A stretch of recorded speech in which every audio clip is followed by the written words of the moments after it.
All right, let's talk about the struggle hack for memory. And yeah, the secret isn't to learn more, it's to fight for it. Let's jump in.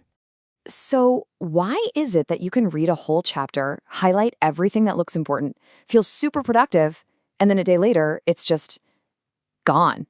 You know that feeling, right? Staring into space, trying to grab that one big idea that's just vanished. What is going on?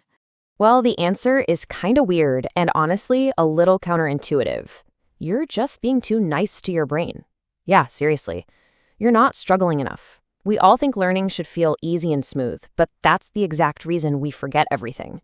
And this brings us to something I like to call the curse of words. It's this dangerous illusion that you know something just because you saw it or heard it. You haven't really grappled with it at all. Okay, look at this. The stuff on the left, that's probably super familiar, right? Highlighting, rereading, these are the comfy, passive things we all do. But the real magic, the actual key to locking in a memory, it's all happening on the right. It all comes down to one powerful little action: retrieving. So here's the bottom line. If learning feels easy, your brain is already getting ready to hit the delete button. Seriously, when information comes in too easily, your brain just treats it like background noise. It's there, but you're not encoding it.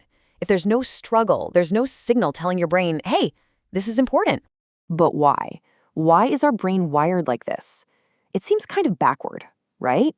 Well, let's dive into the science of struggle and see what's actually happening in there. Think about your brain for a second. It's an energy-saving machine, first and foremost. It's incredibly lazy by design. It's constantly making these brutal, ruthless calculations about what's worth the energy to store. And when you just reread something, you're basically sending in a signal that says, hey, this is easy, this is familiar, no need to waste any precious energy on it. And that's where this idea of productive struggle comes into play. It's literally the act of forcing your brain to do the work, to go into the dark and pull that information out. That effort is the biological signal it's been waiting for. It's what makes it go, oh, okay, this must be important. This could be a matter of survival. Let's build a permanent connection here. You know, this really requires a total mindset shift. That frustrating feeling when you can't quite remember a name or a fact, that's not failure. That is the moment of learning. That's what it feels like when your brain is physically rewiring itself, forging a stronger connection. It's a good thing. And get this. Neuroscience actually shows that dopamine, the motivation molecule, doesn't just spike when you get a reward. It spikes when you're about to succeed after a period of effort. It's that feeling of, I got it, after a struggle that tells your brain to pour the concrete and make that memory permanent. Okay, so the science makes sense. Struggle is good. Got it. But how do we actually do it? Like, what does this look like in real life? Let's get into the blueprint, the actual technique you can start using today. All right, here it is. The 3-step blueprint. First, transform it. Don't just copy your notes word for word. That's useless. Translate what you're reading into a completely different format. If you read a block of text, try to draw it as a little diagram or a mind map. This forces your brain to actually process the idea. Second, predict. Before you turn the page or read the next paragraph, just pause. Ask yourself, okay, what do I think the author is going to say next? This creates this tiny little knowledge gap that your brain is now desperate to fill.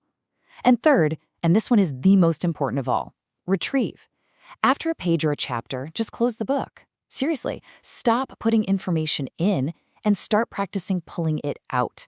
Just ask yourself, what were the main ideas there? Now, I know what you might be thinking. This sounds like some new, fancy productivity hack. But it's not. This is a timeless principle that some of the greatest minds in history have used. Take Benjamin Franklin. He famously trained his own mind using this exact method. He'd read an essay he admired. Then he'd put it away completely. Then he'd force himself to try and rewrite the whole thing from scratch, from memory. Only after that struggle would he compare his version to the original. You see, he wasn't just reading, he was actively building his brain through this loop of retrieval and feedback. And that right there, that's the absolute heart of this whole idea. Franklin knew that the real value wasn't in having a perfect copy of the essay.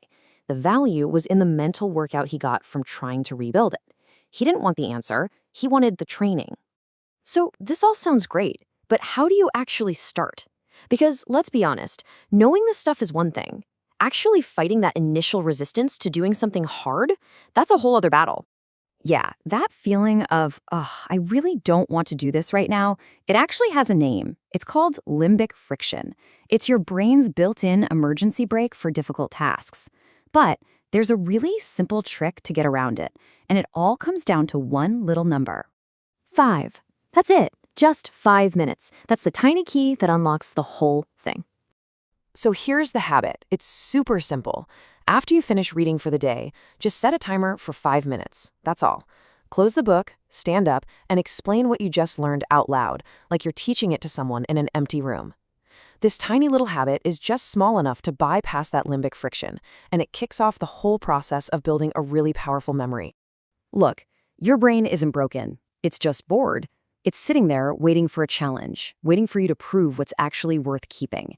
So maybe it's time to stop being so kind to it. The real question is, what will you fight to remember today?